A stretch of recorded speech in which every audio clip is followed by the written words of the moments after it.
glad you're back. I hope you had a good week. I know I did. Well, as you know, we've been reading books for the past month about a girl called Rosa and her family. The first one was A Chair for My Mother, right? And it went on to Something Special for Me, Music for Everyone, and then A Chair for Always was last week, right? And all four of those books are really about how do we show love to our family and our neighbors?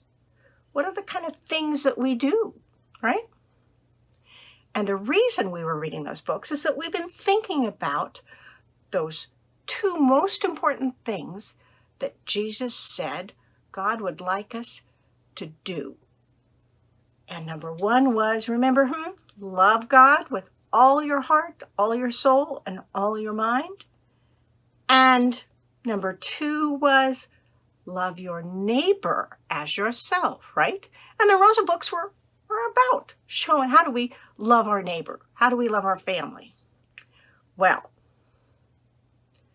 there's a second part of that sentence, though. It says, love your neighbor as yourself.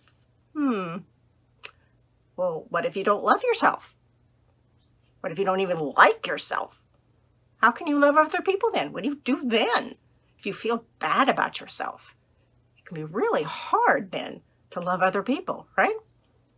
So today's book is about a boy called Tyler who has a friend who makes him feel bad about himself just about every time they meet. And so this book is about what does Tyler do to figure out how to fix that problem. Okay? You ready? Let's read. Better Than You, written by Trudy Ludwig and illustrated by Adam Gustafson. Trudy lives with her family in Portland, Oregon. Adam lives with his family in New Jersey. My neighbor Jake can be a real jerk, always letting me know that whatever I do, he can do better. Don't get me wrong.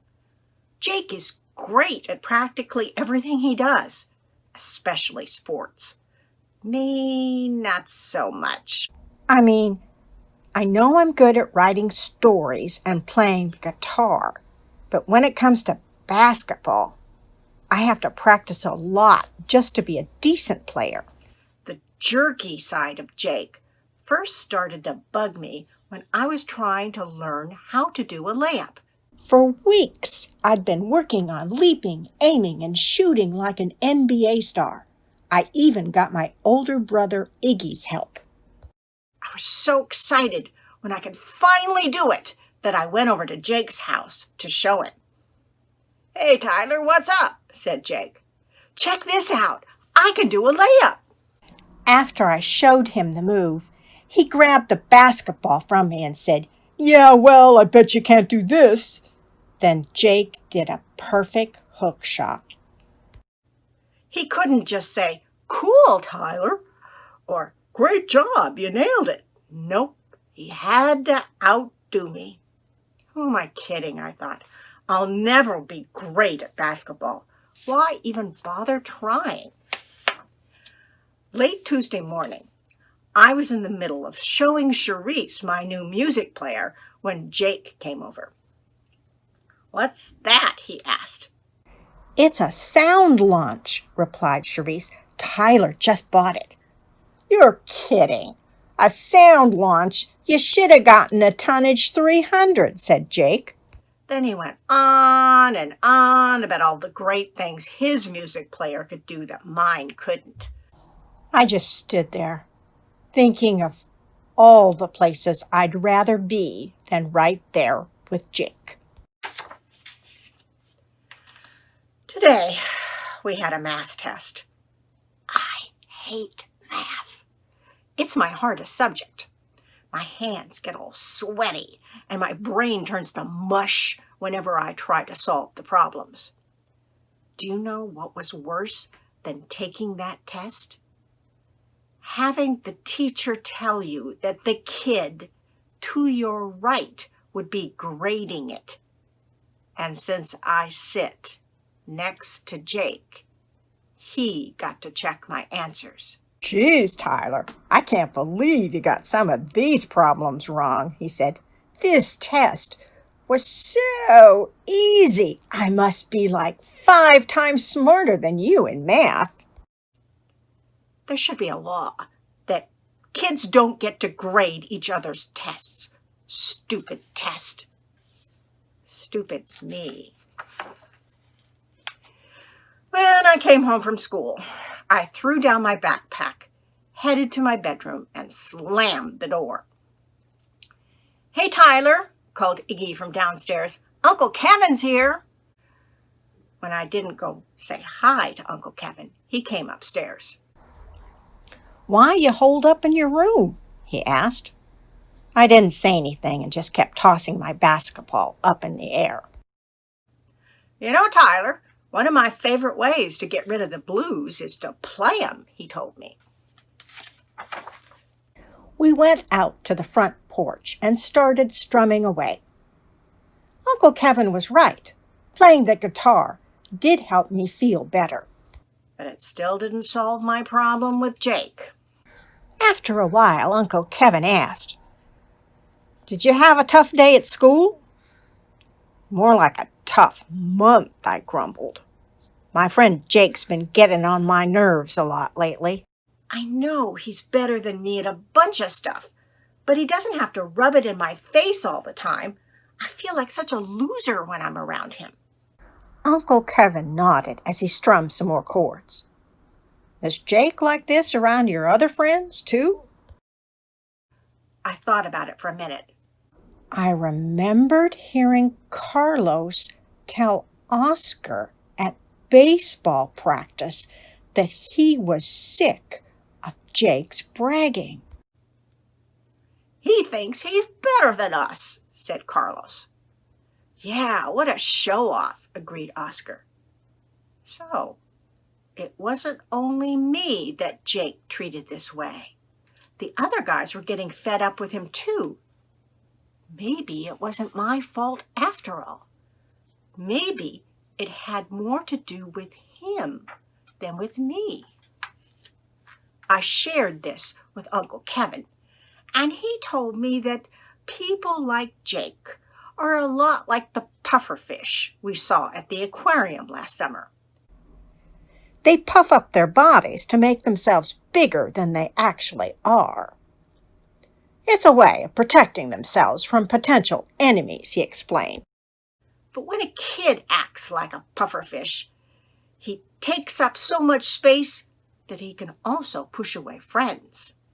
Uncle Kevin suddenly stood up and shouted, "Make way for Pufferfish Man!" as he chased me around the porch.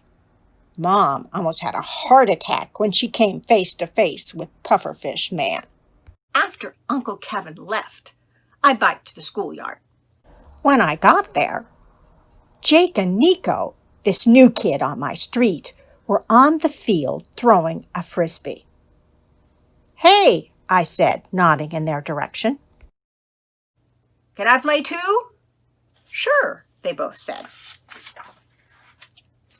When it was my turn to throw the frisbee, I flicked my wrist and put a sweet spin on the disc, flinging it directly to Nico. "Nice," said Nico. "Thanks," I replied. And then Jake did what he does best. He puffed up.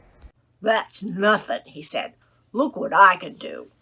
When it was Nico's turn, he did this amazing throw. Our eyes nearly popped out of our heads. "Wow, that was awesome," I told Nico. "Thanks. I could teach you how to do it." "Really?" "Sure. Only if you show me how you did your throw." "You bet." Then Nico turned to Jake. "I can show you too if you'd like." "Yeah, well, I know all the cool frisbee throws I need to know," said Jake as he started walking off the field. I ran up to him and said, "Come on, Jake, don't go. So what if Nico throws better than us? He's cool. Let's just toss the frisbee around. It'll be fun." Nah, I'm out of here. You coming? I looked at Jake and then at Nico. No thanks. I'm going to stay here with Nico. Whatever, muttered Jake as he turned and headed home by himself. Nico and I took turns teaching each other different throws and ended up talking about all kinds of stuff.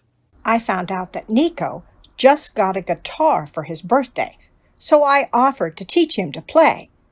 He thought that was a great idea. You know what?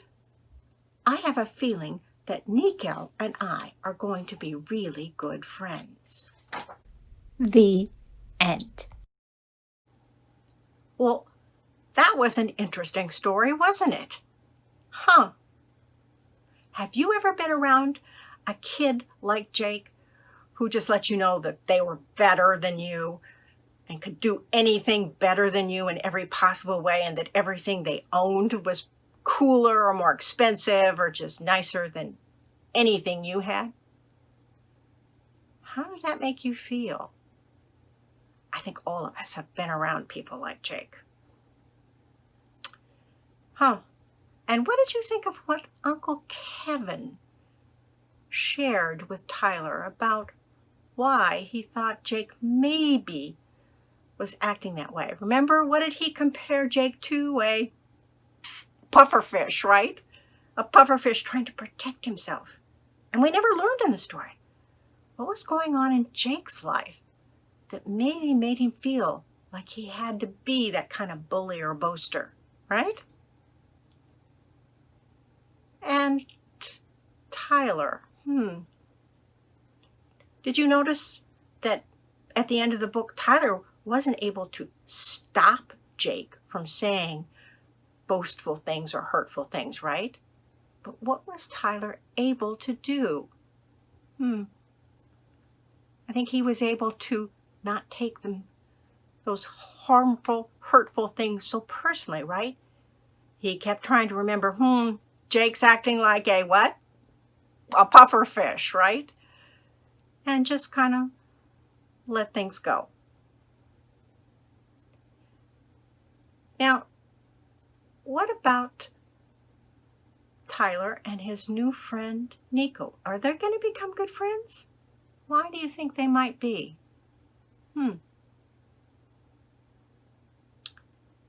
And in the end, here's a really tough question for you. Do you think God loves Jake as much as he loves Tyler or Nico or Uncle Kevin or you and me? What do you think? Jake doesn't seem very lovable, does he? But here's a secret. God loves Jake too, even though he's not acting like his best self. Because why? God loves each and every one of us, even when we're not perfect, even when we're being not so great. But I think God is hoping that Jake figures out, why does he act like a pufferfish, right? What's going on? So, what are we going to read next week? I don't know yet. I haven't picked the book. But there will be a cool new book next week. So tune in and let's see what we're going to read about, okay? Bye-bye. See you next week.